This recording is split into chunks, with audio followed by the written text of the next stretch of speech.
Nakain siya ng bituka ng isda.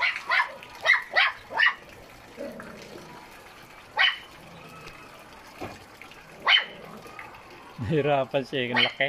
Pero, si Kuya, bala ka. Saan si Snow? Andito. Laking ibon yan yun.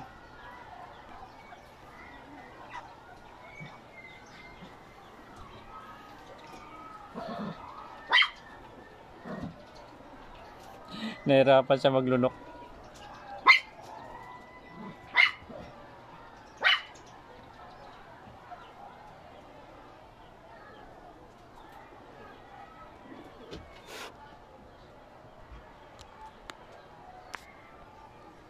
Yun, nalunok niya talaga, oh. Galing.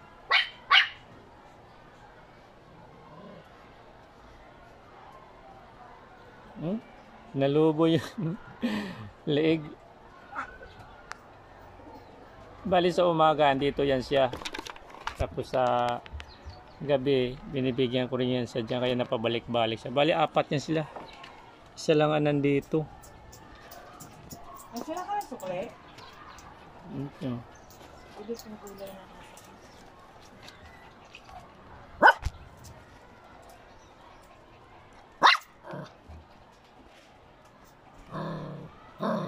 Tapos, ito yung maingay na aso, oh.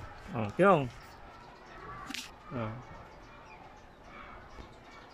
Ayan, oh. Ito yung maingay na aso. Oh. Harap, say hi. Yan ang makulit ko na aso. Saan yung ibon natin?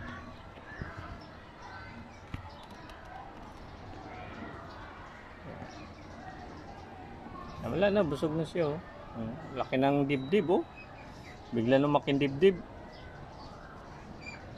Ayan.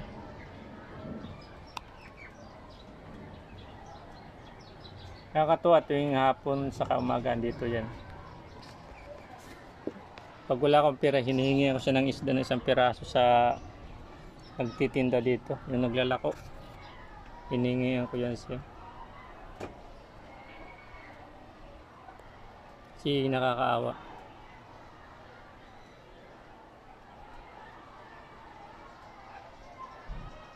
Yung ibon na yan kasi galing China.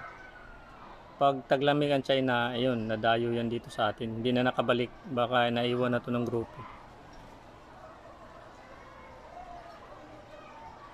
Ganyan yan sa kalaki, oh. Sinlaki ng Philippine Eagle.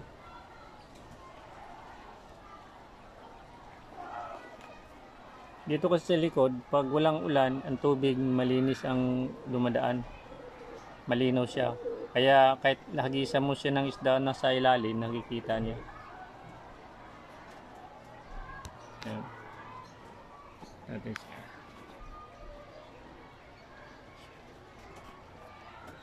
Ayan siya. Oh. Ayan, mayroon pang laman loob ng isda.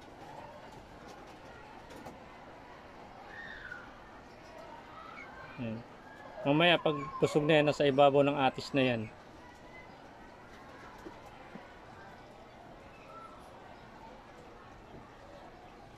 Matangkad yan.